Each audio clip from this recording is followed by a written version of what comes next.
ප්‍රශංසාව සහ යාඥාවට ස්තුතිවන්ත වන්නෙමු. බොහෝ කාලයක් ගත වී ඇති නමුත් අපගේ 6 වන පොත මාලා වන ගිවිසුමේ සදාකාලික උත්තම පූජකයා වෙත නැවත පැමිණෙමු. අද මෙම ලිපි මාලාව සහ එළඹෙන සතියේ සිට අප 7 වන ග්‍රන්ථය පිළිබඳ ආරම්භ කරන්නෙමු. 7 වන ග්‍රන්ථය සියලු පරම්පරාවන් සඳහා වන ගිවිසුම.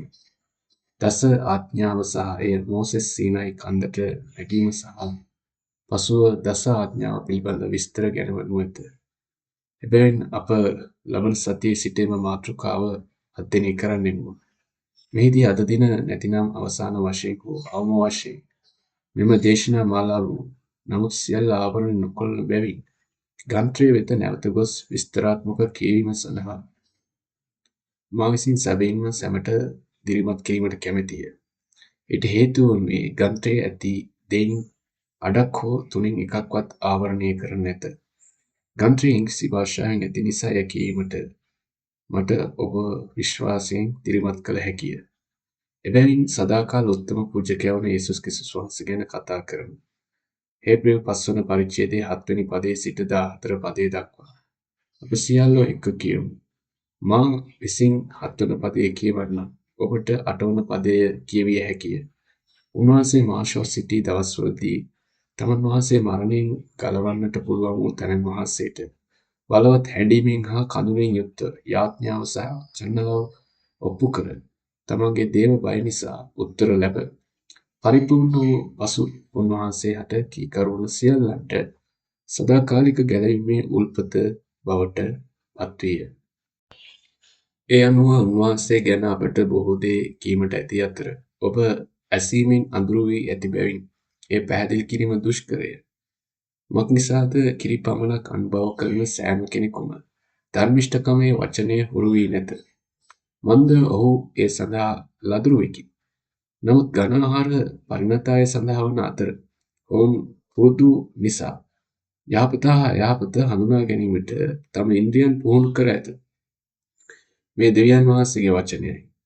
ආදම්ගේ වැටීමත් සමග පාපයේ ඉතිහාසය ආරම්භ වූ දා සිට මිනිසා දෙවියන් වහන්සේ වෙත ආපසු යාමට ඇති එකම මාර්ගය වනුයේ දේවමාලිගාවේ පූජා කිරීමේ ස්වාමින් වහන්සේ වෙත නැවත පැමිණීමේ එම සම්පූර්ණ ක්‍රියාවලියේදී අපි එය සමාව දීමේ කාර්යය ලෙසද හඳුන්වමු. එම සම්පූර්ණ ක්‍රියාවලියට මැදිහත්කරුවෙකු අවශ්‍ය වේ. එනම් එම ක්‍රියාවලිය මෙහෙවිය යුතු පුද්ගලයෙකු දේවමාලිගාවේ සිටින එම පුද්ගලයා පූජකයා හෝ උත්තම පූජකයා ලෙස හඳුන්වන අතර එම උත්තම පූජකයා මෙම කාර්යය ලබා දී ඇත්තේ ඒදමියනී ආදම්ට කාර්යයක් ලබා දුන් ආකාරයටම. තවද අපි ව්‍යාකුල විය හැකිය. නමුත් මාතෘකාව ඉතා එකට බැඳී ඇති නිසා මිදීම ඉතිහාසයේ මූලික වශයෙන් එකම තේමාවකි. අප 6 වන පොත සහ 11 වන පොත අධ්‍යයනය කළත් ඒ සම්බන්ධතාවය අපට දැකිය හැකියයි මා සිතමි. තවද අප දේවමාලිගාව ප්‍රතිසංස්කරණය කිරීම සහ දෙවියන් වහන්සේගේ ජනතාව ගැන අධ්‍යයනය කරමින් සිටිමු.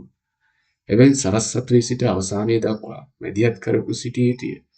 විශේෂයෙන් පැරණි ගිවිසුමේ අප දන්නා සදාකාලික මැදිහත් කරවකු එකම අප පියාණන් අතර මැදිහත් වන තැනැත්තා යේසුස් ක්‍රිස්තුස් වහන්සේ බව. යේසුස් ක්‍රිස්තුස් වහන්සේගේ කාලයේ සිට අපට වෙනත් මැදිහත් කරවකු අවශ්‍ය නොවේ.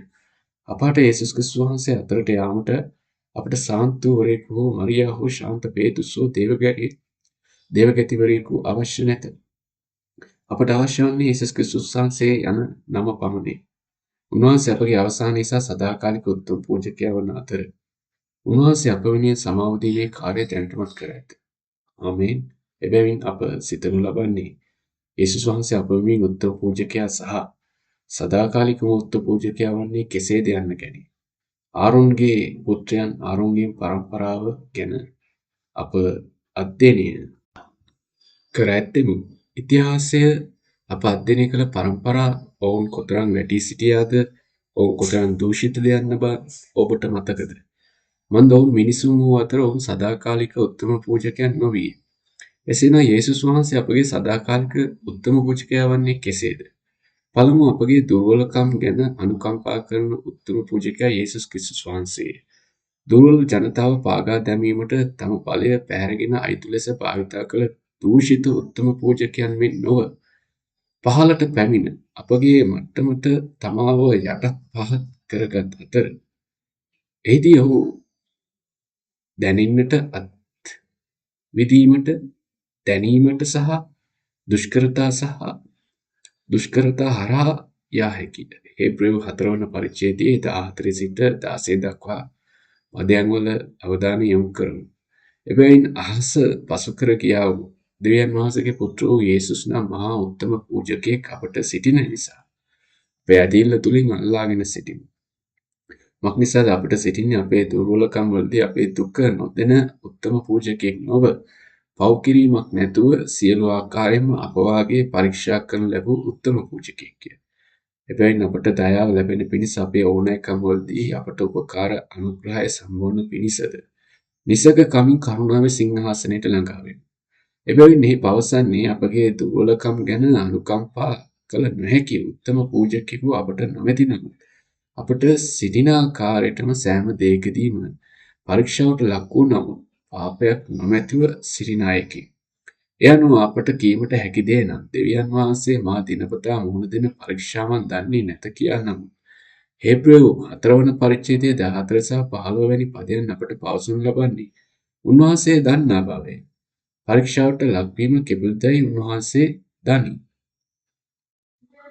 අප මුහුණ දෙන පරීක්ෂාවන් ජය ගැනීම කොතරම් දුෂ්කරදැයි උන්වහන්සේ දනී. නමුත් අප මේ සෑම දෙයකින්ම පරීක්ෂාවට ලක් වූ නමුත් පාපයක් නොමැතිව. එබැවින් අපට දයාව ලැබෙන පිණිස අපේ ඕනෑකම් වලදී අපට උපකාරයට අනුග්‍රහය සම්භවන පිණිස ඕනෑකමින් කරුණාවේ සිංහාසනයට ළඟා වෙමු. සුභාරංචිය පුරා කොපමණ වාරයක් උන්වහන්සේට ඔවුන් කෙරෙහි අනුකම්පාවක් ඇති වුණාද?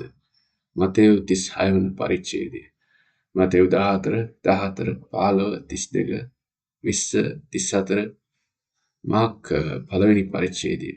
41 වන පරිච්ඡේදය 6 පදය 6 පරිච්ඡේදය 34 වන පදය ලූක් 7 වන පරිච්ඡේදය 12 සහ 3 යන පද පෙන්වා දෙනු ඇත. යේසුස් වහන්සේ අපගේ ස්වරූපයෙන් බැස ආවේ අපගේ දුර්වලතාවයෙන් අපෙන් සීමිතව යාමට වේ. වේදී උන්වහන්සේ සියලු ආකාරයේ දේ තුල අවදානමට ලක් විය. යනු යේසුස් වහන්සේ පොළොවට පැමිණුවේ උන්වහන්සේ අප සමග සිටීමට හැකිවන පරිදිය. එනම් උන්වහන්සේට අප සමග දැනිය හැකි අතර අප අත්විඳින දේ අත්විඳිය හැකිය. උන්වහන්සේ සෑම ආකාරයකින්ම සියලු ආකාරවලින් පරීක්ෂාවට ලක් විය. උන්වහන්සේ කුරුසේ ඇනගසනු ලබන තෙක් දරිද්‍රතාවයේ අසනීපය ප්‍රතික්ෂේප කිරීම කුසගින්න සීතල දැනුනි. එබැවින් උන්වහන්සේ මුළු ජීවිතයේම එබ්‍රාම් පාක් කතුවරයා පෙන්වා දෙන පරිදි වෙනත් දේශනාවලදී යේසුස් වහන්සේ කුරුසේ එල්ලී යේසුස් වහන්සේ අප වෙනුවෙන් මිය ගිය බව පැවසීය. වසර 2000කට පෙර කුරුසේ ඇනගැසීමේ සිදුවීම ඔබට තේරුම් ගත නොහැකි නම් ඔබට මේ ආකාරයෙන් සිතා බැලිය හැකියි. යේසුස් වහන්සේ ඔබේ සියලු අසනීප ඔබේ ජීවිතයේ ඔබ අත්විඳින ඔබේ සියලු වේදනාවෙන් ඒ සියල්ල එකට එකතු කළේය. අප ඒ සියල්ල එකට එකතු කළෙමු. අපේ දුක, අපගේ මානසික අවපීඩනය, අපගේ අසනීපය, අපගේ පිළිකාව, අපගේ ප්‍රතික්ෂේප කිරීම, අපගේ දුක ඒ සියල්ල උන්වහන්සේ මතට විසි කළමු. උන්වහන්සේ සියල්ල බාර ගනු ලැබීය.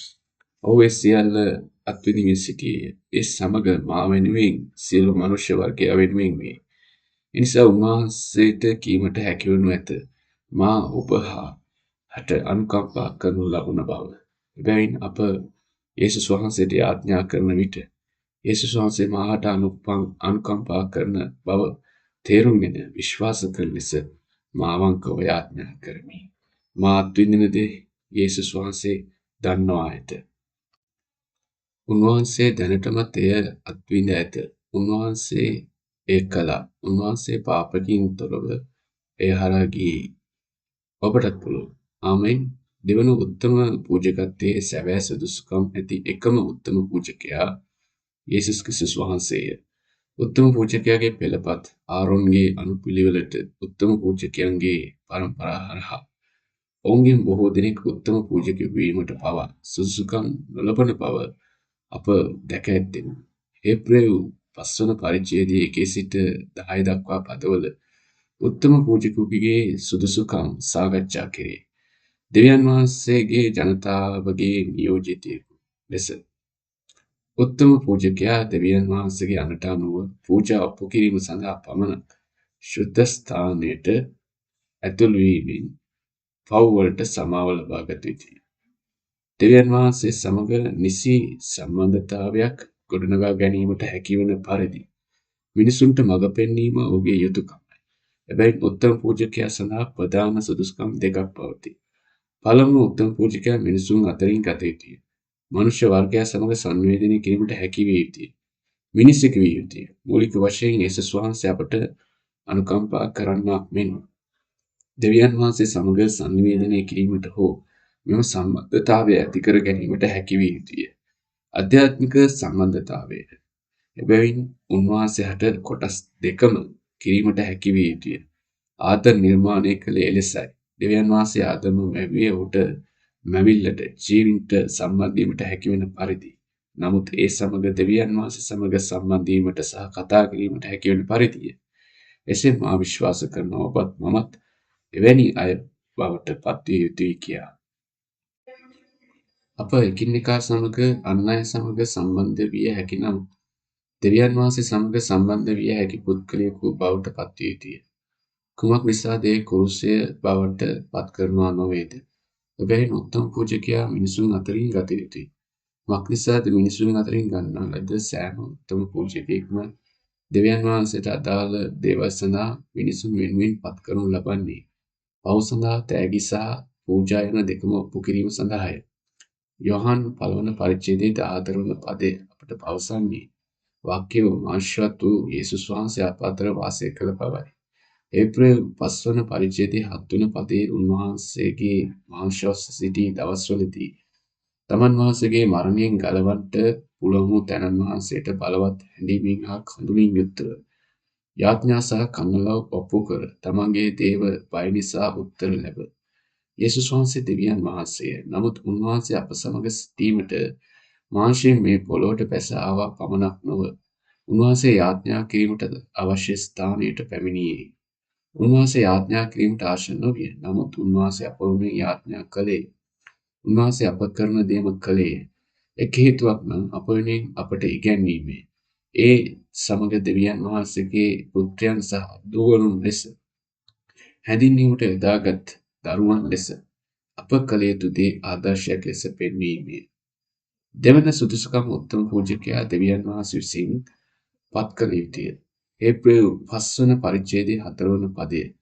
කිසිවෙකු ගෞරවය තමාට නොගෙන ආරොන් මෙන් දෙවියන් වහන්සේ විසින් කැඳවනු ලැබුව විට ඒ ලබා ගැනීම. 8 සහ 9 පද.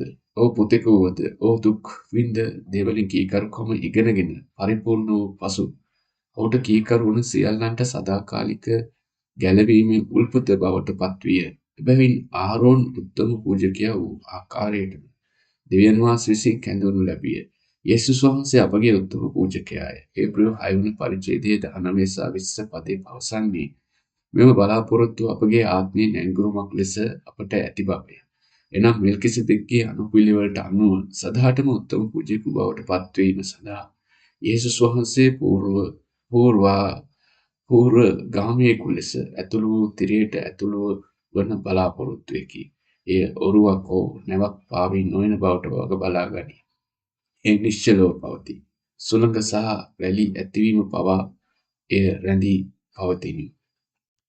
ඇත යේසුස් වහන්සේ මෙල්කිසෙදෙක්ගේ අනුපිළිවෙලට සදාකාලික උත්තම පූජකයා බවට පත්විය. අප යේසුස් වහන්සේව සදාකාල ලෙස පිළිගන්නේ නම් උත්තම පූජකයා. උන්වහන්සේ අපේ ජීවිතේ නැංගුරුම් බවට පත්වනු ඇත. උන්වහන්සේ අපව ඕනෑවට වඩා සෙලවීමට යොදන්නේ නැත. නමුත් ඔබ සෙලවෙන විට මේ ලෝකයේ රළ සහ පාපයෙන් සහ පරීක්ෂාවන්ගෙන් ඔබ එහෙමේ විසිවී යන විට අපගේ ජීවිතේ නැංගුරුමට සම්බන්ධ වී සිටිනවද? නැතහොත් මා යේසුස් වහන්සේ විශ්වාස කරනවා යයි මා සිතනවාද? මෑතකදී මේ බොහෝ වාරයක් පවසා ඇති බව ඔබට පෙනෙනවාද? ඔබ ඇත්තටම යේසුස් වහන්සේ විශ්වාස කරනවාද? ඒක මගෙන් අසන්නා වූ දෙයක් වේ. අප අපෙන්ම අසාගත යුතු දෙයක්. මන්ද බොහෝ කිතුනවා බොහෝ විට මා පවා මගෙන් අසනු ඇත. මම මාවම රවටා ගන්නවාද?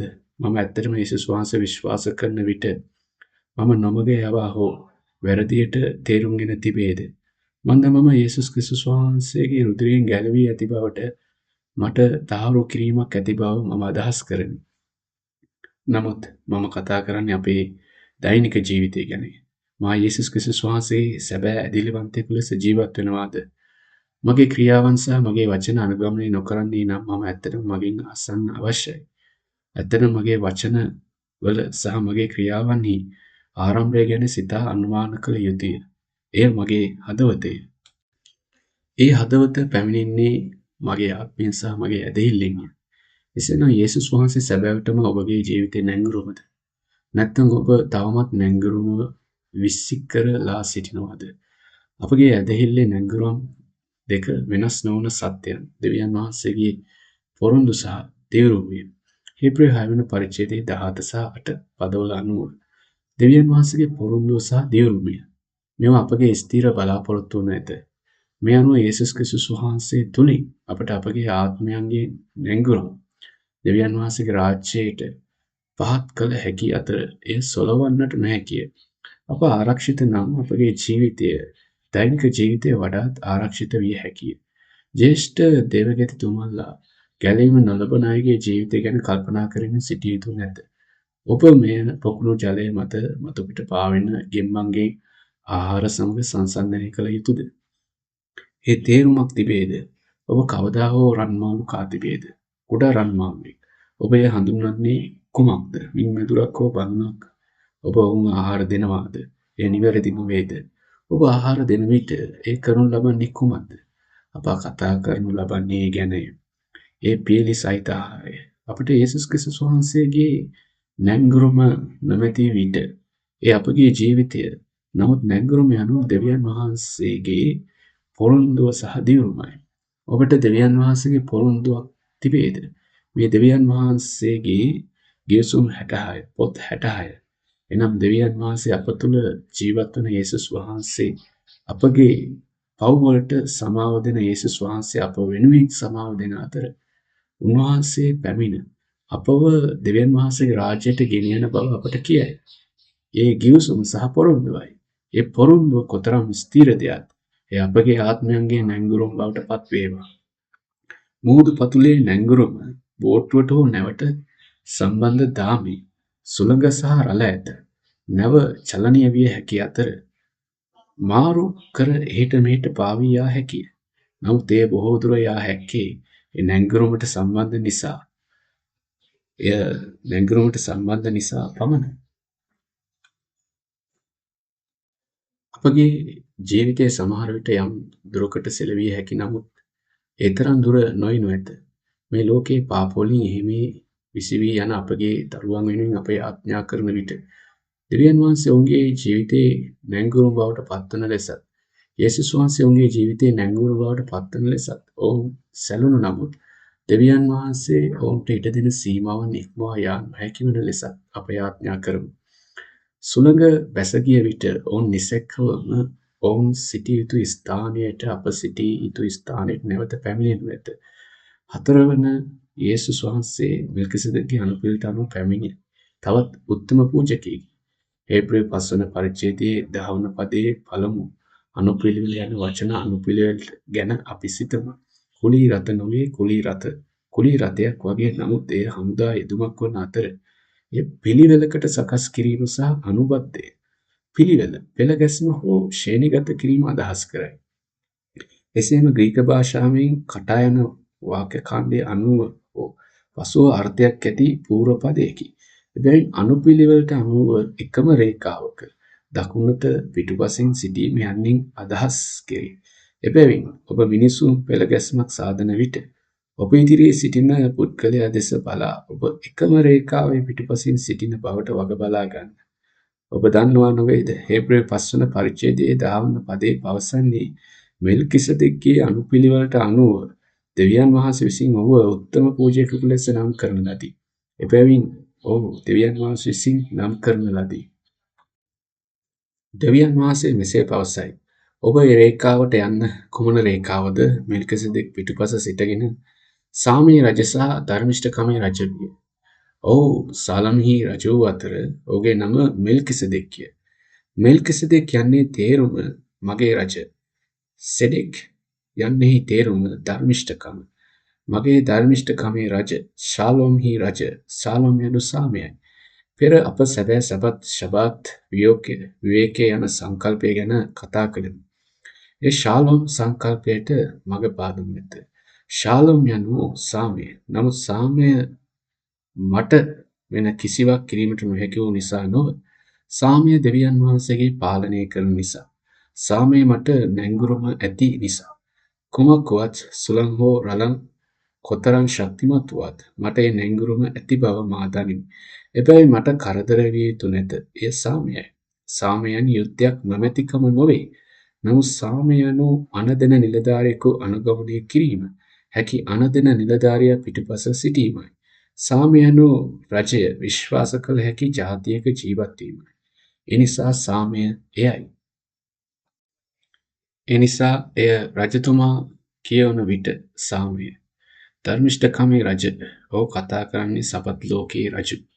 ලෝකයේ රජු සදාකාලික විවේකී රාජධානිය ගැනය.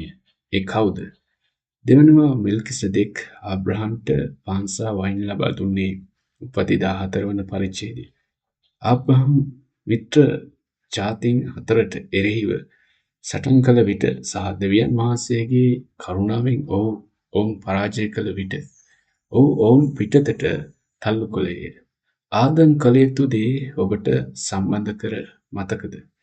නික්මියාම මට කනගාටුයි උපති 15 වන පරිච්ඡේදය අපට කියයි.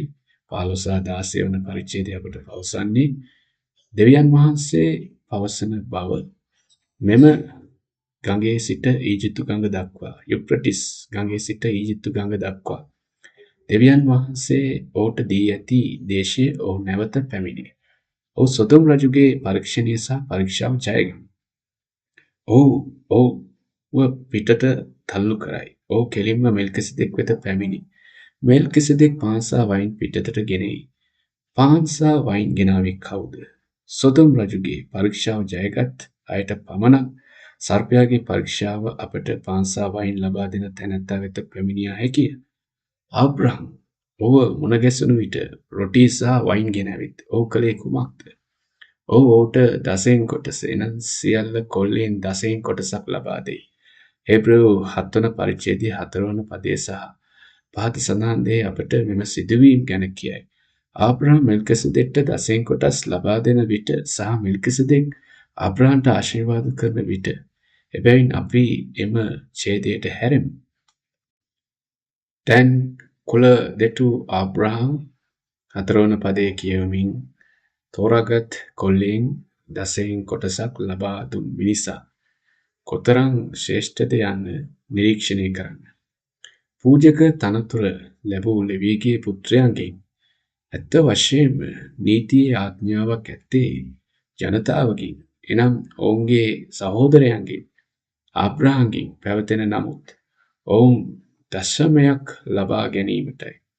මෙම පරිච්ඡේදයෙන් පසුව ඔබ එය තේරුම් නොගත්තේ නම් මෙයින් අදහස් කරන්නේ කුමක්දැයි ඔහු පැහැදිලි කරයි. නමුත් මම ඒ සඳහා වැඩි කාලයක් ගත නොකරමි. නමුත් ඔවුන්ගේ පෙළපත සොයා නොගත් තැනැත්තා ආබ්‍රහම්ගෙන් දශමයක් ලබාගත් අතර පොරොන්දු ලැබූ ආශිර්වාද ලද තැනැත්තාය. නමුත් කිසිදු ආරවුලකින් තොරව අඩු තැනැත්තාට උතුම් තැනැත්තා විසින් ආශිර්වාද කරනු ලැබේ. එබැවින් මෙම ඡේදයට අනුව කාට වඩා උතුම් කවුද? මෙල්කිසෙදෙක්. ඊට පස්සේ කියනවා ඔව් තවත් උත්තම පූජකෙක් කියලා. එකකින් අදහස් කරන්නේ මොකක්ද? තවත් උත්තම පූජකෙක්. ඉදිරිව 11 සිට 19 දක්වා. දැන් ලෙවි පූජක තන්ත්‍රය හරහා පරිපූර්ණත්වය ලැබුණේ නම් ඒ පදනම මත ජනතාවට නීතිය ලැබෙනවා. ආරෝන්ගේ නියෝගයට අනුව නම් නොකළ මෙල්කිසෙදෙක්ගේ අනුපිළිවෙලට අනුව තවත් පූජකයෙකු මතුවීමට තවත් අවශ්‍යතාවයක් තිබුණේ ඇයි? මක්නිසාද පූජක තන්ත්‍රය වෙනස් වූ විට අවශ්‍යතාවයක් තිබේ නම් නීතිය වෙනසක්ද සිදුවේ. ඔබට ඒ තේරෙනවාද? මෙහි පූජක තන්ත්‍රයේ වෙනසක් සිදුවේ. වරන්ගේ අනුපිළිවෙලට අනුව පූජක ත්‍රන්තය දැනටමත් දූෂිත වී විනාශ වී ඇති බව අපි දනිමු. මීට පෙර ඔහු කතා කළේ ඔබට මෙල්කිසෙදෙක් ගැන ඉගෙන ගැනීමට අවශ්‍ය නම් ඔබ ලදරුවන් හෝ නොමේරු අය නොවිය යුතු නමුත් ඝනාහාර අනුභව කිරීමට හැකි විය යුතු බවයි. ඉන්පසු ඔහු පැවසුවේ යේසුස් ක්‍රිස්තුස් වහන්සේගේ මූලධර්ම පමණක් නොව ධර්මිෂ්ඨකමේ වචනය අනුගමනය කිරීම නොවේ. මේ හේබ්‍රේව 5 වන පරිච්ඡේදයේ 11 සිට 14 දක්වා පදවල සහ 6 වන පරිච්ඡේදය දක්වා පවතී. යේසුස් වහන්සේ ප්‍රතික්ෂේප නොකර ඔහු පවසන්නේ ප්‍රාථමික මට්ටමින් යේසුස් වහන්සේ විශ්වාස නොකරන යේසුස් වහන්සේ විශ්වාස කර උසස් ඉහළ මට්ටමේ ඔහු සැබවින්ම කවුදයි දැකීමෙන් ඔහුව අනුගමනය කරන්න. ඇත්තටම යේසුස් වහන්සේ කවුද? හේබ්‍රේව කතුවරයා පවසන්නේ යේසුස් වහන්සේ ඔබ සිතන ආකාරයට පමණක් නොව භෞතික ස්වරූපයෙන් මේ පොළොවට බැසා දෙවියන් වහන්සේගේ පුත්‍රයෙකු පමණක් නොවන බවයි. ප්‍රේරිත යොහාන් පවසන පරිදි ආරම්භයේ සිටම මෙව වචනය වන යේසුස් වහන්සේ මුල් තත්වයේ සිටින ඔහු දෙස බලන්න. ඔහු කවුද? ඔහු ඇත්තටම කවුද?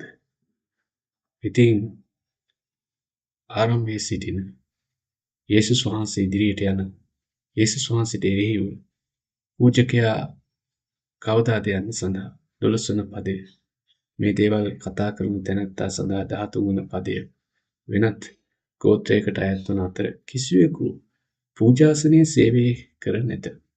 ලෙවි ගෝත්‍රයෙන් නොවේ. ලෙවි මක්නිසාද අපගේ ස්වාමින් වහන්සේ පැවතෙන්නේ යුදා ගෝත්‍රයෙන් බව පැහැදිලිය. මෝසෙස් පූජකයන් ගැන කිසිවක් නොකියූ ගෝත්‍රයක් වන අතර තවත් පූජකයෙකු විනාශ කළ නොහැකි ජීවිතයක බලයට අනුව පැන නගින්නේ නම් මේ තවමත් පැහැදිලිය. එබැවින් ඔහු පූජකයෙකු වූයේ පෙළපත් හෝ භෞතික නීති අවශ්‍යතාව අනුව නොවය. එය මෙල්කිසෙදෙක්ගේ අනුපිළිවෙලට අනුවය. මක්නිසාද?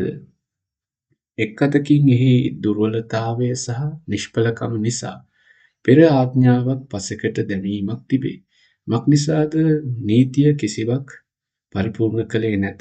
අනෙක් අතට අපේ දෙවියන් වහන්සේ වෙත ළඟා වන වඩා හොඳ බලාපොරොත්තුවක් ගෙනීමක් තිබේ. ඔබ කැමති කුමන එකටද? එබැවින් අපට විනාශ කළ නොහැකි ජීවිතයක බලයද ලැබේවා. පළමුව යේසුස් ක්‍රිස්තුස් වහන්සේ ආරෝන්ගේ පෙළපතේ උත්තම පූජකයෙකු නොව යුදා ගෝත්‍රයෙන් තවත් උත්තම පූජකයෙකි. අපි ඒ කියමු. දෙවනුව යේසුස් ක්‍රිස්තුස් වහන්සේ විනාශ කළ නොහැකි ජීවිතයක බලයට අනුව තවත් උත්තම පූජකයෙකි. මෙල්කිසෙදෙක්ගේ අනුපිළිවෙලට උත්තම පූජකයා වීමේ අවශ්‍යතාවය එයයි. යේසුස් වහන්සේ අපට ලබා දීමට කැමති දේ එය බව මම විශ්වාස කරමි. ඒක තමයි අපිට යේසුස් ක්‍රිස්තුස් වහන්සේගෙන් උරුම වෙන්න ඕන දේ. ඔබට එය තිබෙනවද?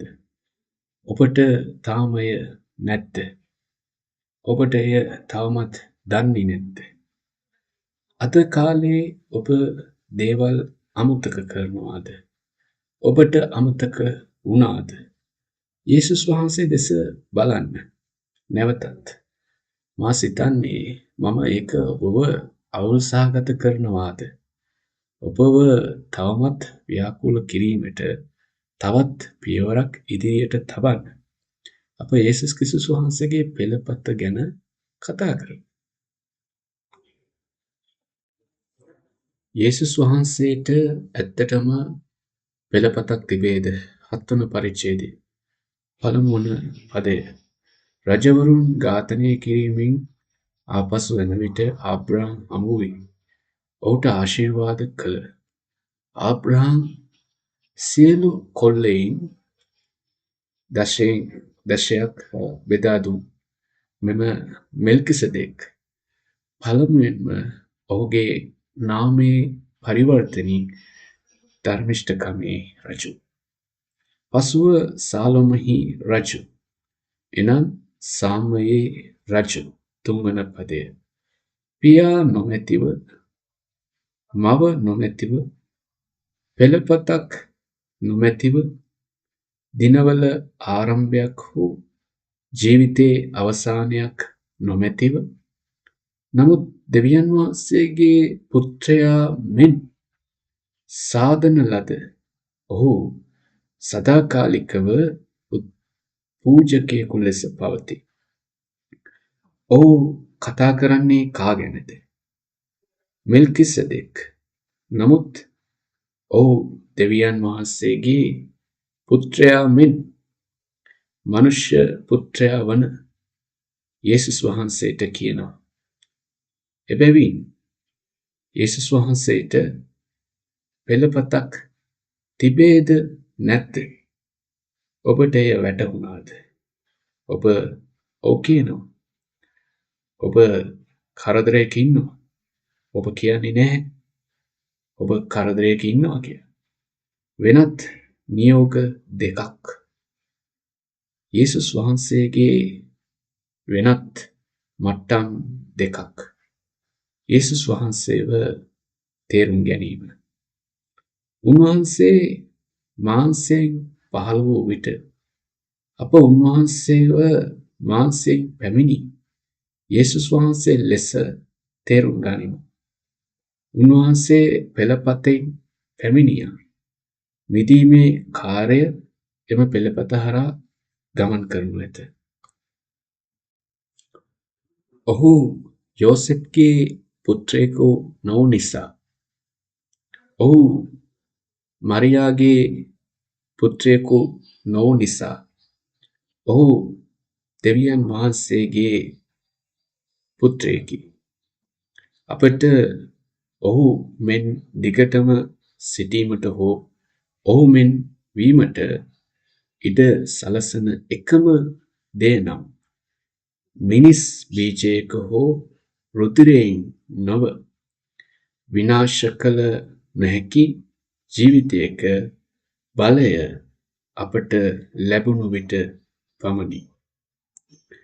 භෞතික අවශ්‍යතාවයක නීතියක් මත නොව විනාශ කළ නොහැකි ජීවිතයක බලයට අනුව විනාශ කළ නොහැකි ජීවිතයක බලය මෙල්කිසෙදෙක් පියා සහ මව නොමැතිව සිටියාක් මෙන් යේසුස් වහන්සේගේ දේවත්වය අවධාරණය කරයි.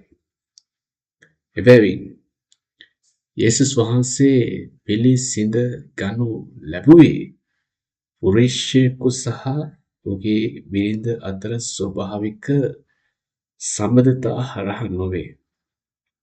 ඔහු ශුද්ධාත්මයන්න් විසින් පිළිසිඳ ගනු ලැබූ අතර මාංශගත වචනය බවට පත්විය.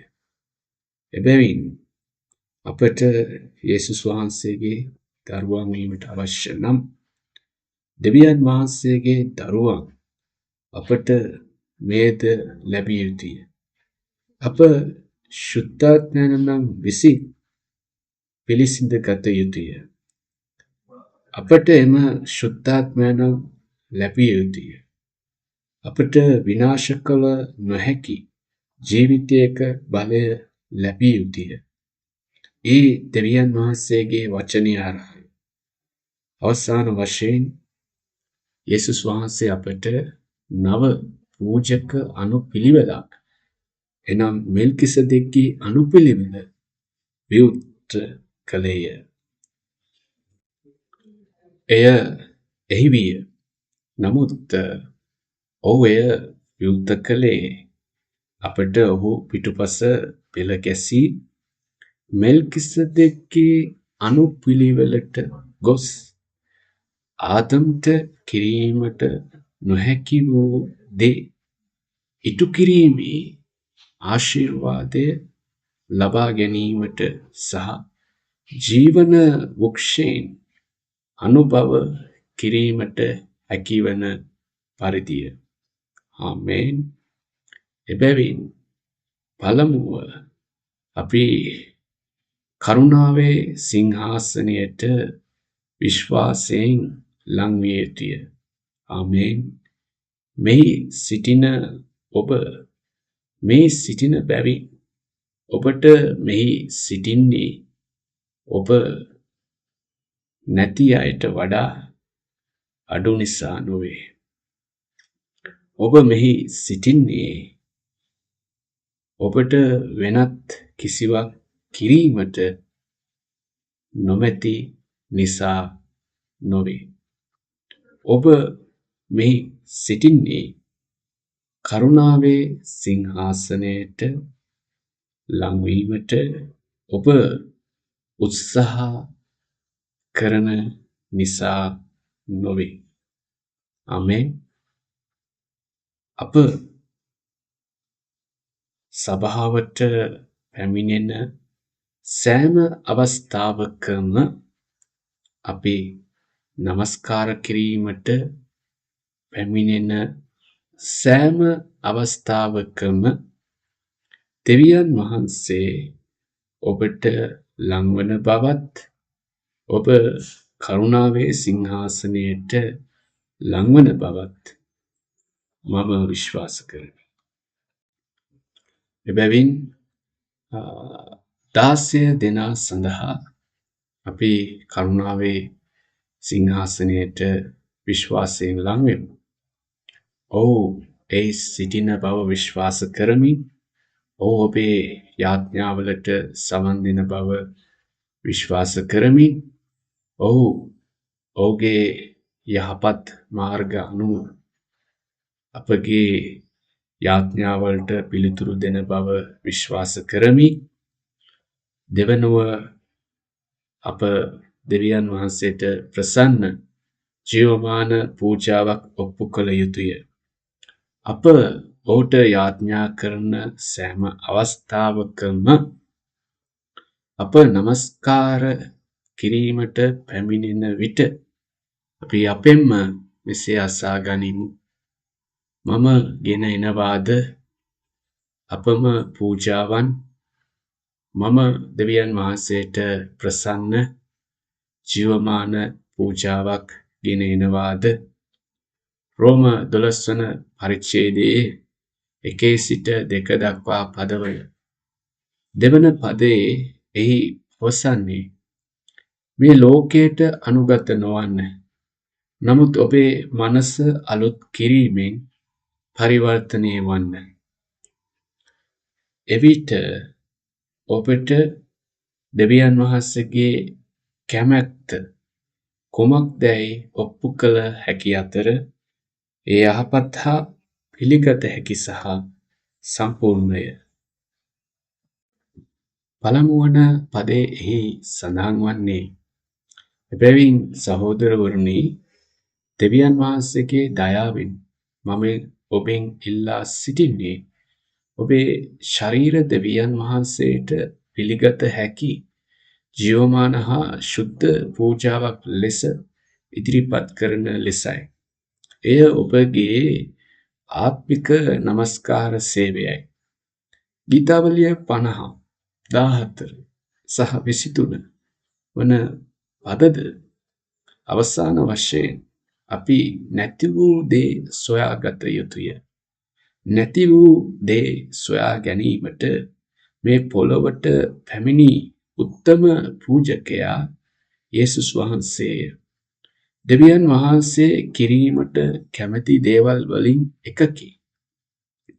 මිදීමේ ඉතිහාසය නැති වූ දේ සොයා ගැනීම, නැති වූ ආදම් සොයා ගැනීම එයයි. තවද මම විශ්වාස කරන්නේ ධර්ම දූත කටයුතු හරහා, එවැන්ජලිස්ට කටයුතු හරහා අපගේ සියලුම සභාවේ සමාජිකයන් මෙම නැති වූ කාර්යය සොයා ගැනීමට සහභාගී වන බවය. යෝහන් 6 වන පරිච්ඡේදයේ 32 වෙනි පදය යේසුස් වහන්සේ පැවසුවේ මාව එවූ තැනන් වහන්සේගේ කැමැත්ත මෙයයි. උන්වහන්සේ මට දුන් සියල්ල මට කිසිවක් අහිමි නොවේ. නමුත් අවසාන දිනයේදී ඒ නැගිටවන්න. සැබෑ පූජකයාගේ ආකල්පය සහ මානසිකත්වය මෙයයි. මතෙව් 9 පරිච්ඡේදයේ 13 වන පදය. නමුත් මම පූජාවට නොව දයාවට කැමැත්තෙමි යන කීමේ අර්ථය නුඹලා ගොස් ඉගෙන ගන්න. මක්නිසාද මම පෞකාරයන් මිස ධර්මිෂ්ඨයන් කැඳවන්නට නාවෙමි. මාක් 2 වන පරිච්ඡේදයේ 17 වන පදය. යේසුස් වහන්සේ මෙය අසා රෝගීන්ට මිස නිරෝගීන්ට වේදාගෙන් කම් නැත. මම පෞකාරයන් මිස ධර්මිෂ්ඨයන් කැඳවන්නට නාවෙමි ඔවුන්ට කීසේක.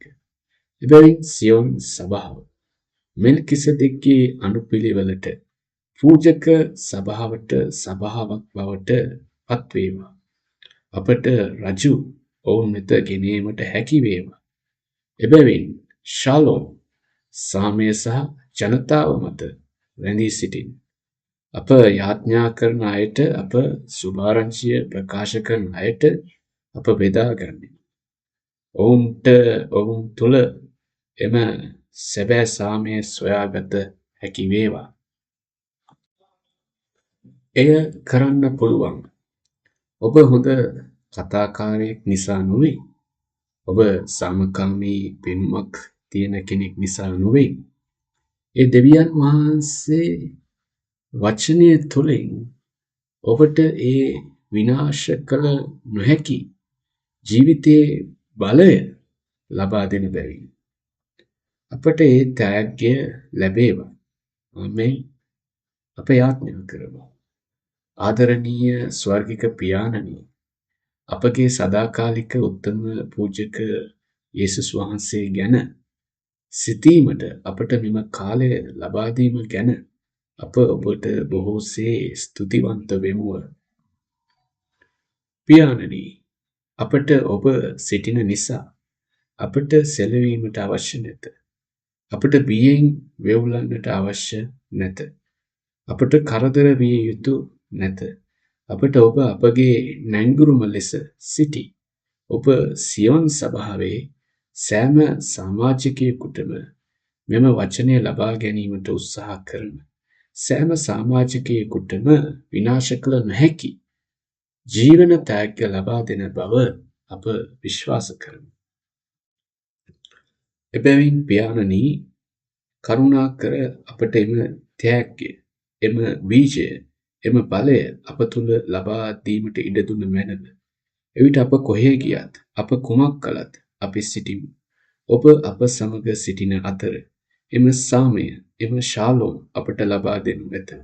අපගේ පියාණනි, අපගේ සාමී රජතුමනි, කරුණාකර ඔබගේ ජනතාව දෙස බලා සිටින්න. කරුණාකර ඔබගේ දරුවන්ගේ මොරගැසීම් අසන්න. ඔබගේ සාමය ඔවුන්ට ලබා දෙන්න. ඔබගේ කරුණාවට බොහෝසේම ස්තුතියි. යේසුස් වහන්සේගේ නාමයෙන් අප යාඥා කරමු. ආමේන්. දෙවියන් වහන්සේට ස්තුති කරමු. දෙවියන් වහන්සේට ස්තුති කරමු.